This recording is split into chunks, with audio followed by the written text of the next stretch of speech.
What's going on, guys, and welcome back. So recently we finished up the ninth Cyber Dragon Mirror Match tournament. It sounds like it would not be fun, but guys, this is a ton of fun. It really makes you think outside the box and play smart. This was the first time we limited Chimera Tech Fortress Dragon. I don't necessarily know how it went over. Personally, I never felt the need for a second anyway, and in prior tournaments, I didn't play 3 because of space. I'd play 2 because it's not Fortress Dragon win. It's not go second and win. It's really critical thinking, outsmarting your opponent, and of course, having the right hand at the right time. So there's a lot that can go into mirror matches. Luck is going to be part of the game, but again, it's not go second and win. It is not Chimera Tech Fortress Dragon and win unless like your opponent really opened poorly. So anyway, we have the finals here for you today, and stick around for a little bit. After game 1, we will announce the big news for when you can expect mirror match number 10 and when or what you can expect for our special twist we're going to put in it. And we see here Cyber Dragon Core, Infinite Impermanence. Cards are actually pretty good in the mirror match because you can like chain it to dupe and force out all the cores. I really like doing that because it's good. You want like get all the cores in the graveyard. It's pretty crazy. I like to force them to burn through them. Solemn Strike, really strong. Cyber Emergency and Machine Dupe. So crazy opening. He's got 2 really strong traps, Core Dupe, Extender, whatever he wants to do. Dupe, Dark Magician, Dupe, Core, and Fusion. So they both have Core and Dupe. That's pretty good. Red Eyes Fusion, Dark Magician. That's definitely gonna hurt. So we'll see what happens here. And going first, we see Core come out. If he was going first, it would be a little bit better, but really, I mean, not much, because now we're gonna see Repair Planet. So I'm assuming he is. I would have grabbed Overflow, honestly, because even if you have if you're playing Dragoon, you could have still did a little different. Now we're gonna see the Emergency, Link for Almirage, and then we're gonna see the Galaxy Soldier coming out. And we're gonna go ahead. I wonder if he's gonna go for Pleiades and Dragoon. I'd rather have Overflow than the Pleiades, honestly. But I mean, hey, I didn't make it to the final, so what do I know? But okay, so there comes out the Verde. Just keeping the couple in hand, I guess, for discard fodder, for resources, for follow-up. If he loses his board, he can special summon Cyber Dragon next turn. Absorb that because we don't want to just get mega fleeted right away. Set Imperm and Solemn Strike. So Imperm, Solemn Strike, Infinity Dragoon. I'm just going to go ahead and assume that game 1's already over. Draws into Naxter. Yeah, Red Eyes Fusion to bait the negate. And then Infinity negates it. So now he can at least still summon. Discard that dead Dark Magician. So that's the one thing that's actually nice about opening it. Dragoon negates it. And then we're going to see the Core come out. And Imperm on the Core. So he's going to get as close as he can to playing through this as possible. We're going to see that all the cores come out, and then Machine Dupe on one of those cores to get more Cyber Dragons.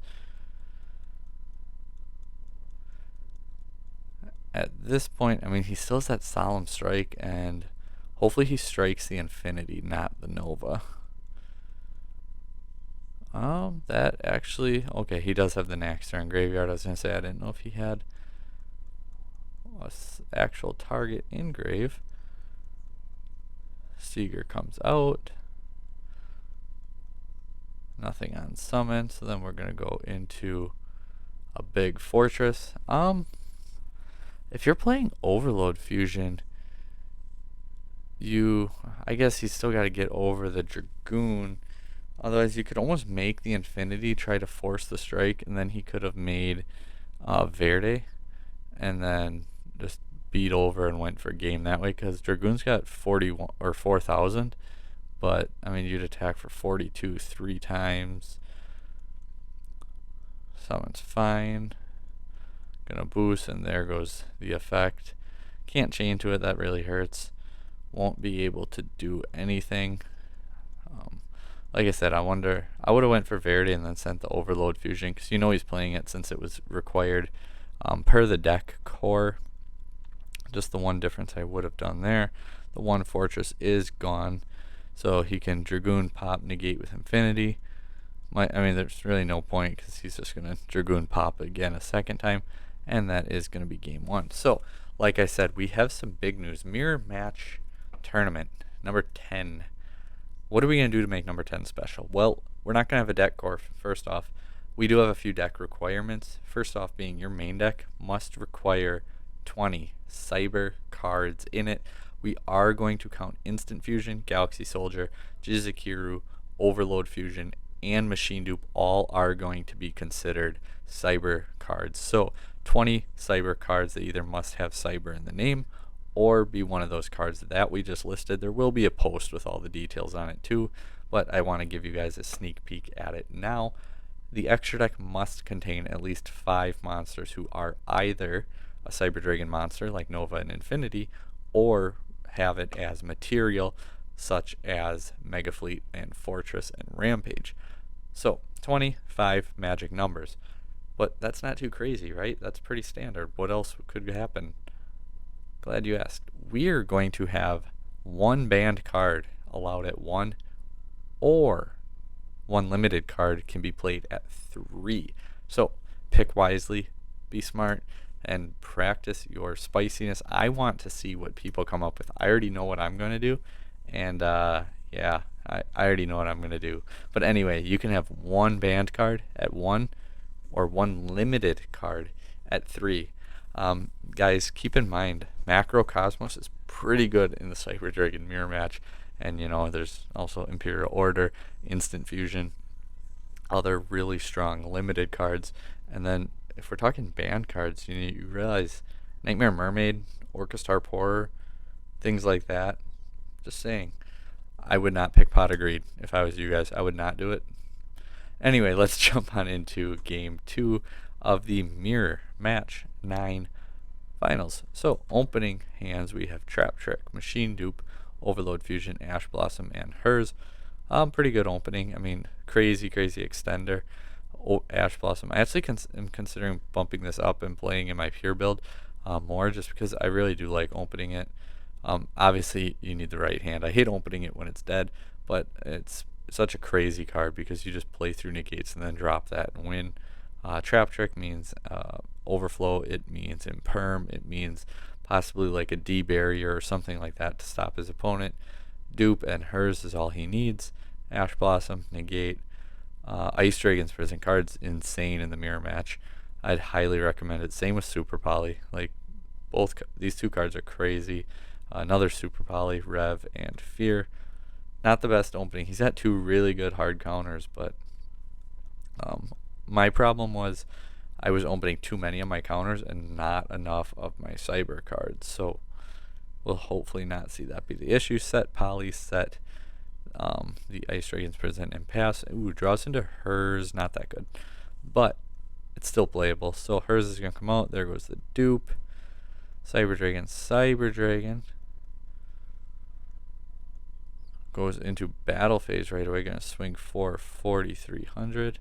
But he's going to drop the Super Poly, discarding the Fear, now making his own Rampage. Hers will trigger, grabbing Cyber Dragon out of the deck, making his dupes dead. I would have grabbed one from the graveyard, but I mean, it's not going to matter too much. You almost have to special summon it then and make a Fortress, because otherwise you're kind of going to lose, unless you do that, I guess. Then he's going to pop the back row. I would have just chained it, because he's going to make Rampage. You might as well get a monster. You won't be able to banish or anything, but you could have just taken it, force out the Fortress, because you're not too worried about a Fortress. That's probably why he didn't want to do it, because he didn't want to give up the Fortress. But I don't know. I would have sent a Naxter too, because just get the versatility, unless he's only playing the one. But even then, I still would have sent Korra and Naxter, just to have the 2 different options to get back with your hers. Trap Trick set. Interesting. Like one Cyber Dragon, this whole game ends, and it's Jizukiru. But hey, we can send hers and core and get met with an Ash Blossom. So crash into them, get them both off the field. And then we're going to see the trap trick come out, and that means overflow. That's going to hurt. So overflow banishing, getting rid of it, and then rev system back to fear just for some type of defense, and make a fortress. Not really how you want to be able to use it, but it will happen once in a while. Draws Droll for turn. That's not good at all. Special summon Cyber Dragon, beat over the fortress because it was only 2 monsters, so it's got 2,000 plus 0 defense. So special Cyber Dragon can normal hers if you would like, or I mean, I guess do that, bring Rampage back. That makes a lot more sense. And now we're going to be able to beat over it, attack for 63. Super Poly won't be able to do anything in this instance, since the fortress cannot be used as material, but that can. Cyber Eternity is going to come out here. Discard, yep. Cyber Eternity, 1 Cyber Dragon monster, and 2 machine monsters. So that's actually pretty strong. And now let's see where we go with that. We get the core back off the hers. Special summon Cyber Dragon, making a fortress. Fortress over fortress, 2,000. But he doesn't have anything engraved. That's going to hurt. And he's got Droll on board, so, or in hand, so he has a pretty good hard stop and draws Droll. They both drew Droll for turn. That's interesting. Set it and pass. Core is going to go ahead, but drew Galaxy Soldier, which is a crazy extender. And then he's just going to be able to do whatever he wants, especially with that. And yeah, that's going to be game. There's not going to be anything he'll be able to do at that point. Linking 2 for Seeger, and then we're going to Cyberload Fusion into a Rampage. And just putting everything back. No hand, nothing. Like, it's going to be game. Yeah, so anyway, thank you everyone for participating. Look forward to Mirror Match number 10 tournament. Like I said, we have all those fun rules, and we will make a more formal post date to be determined. And congratulations to these two for making it to the finals.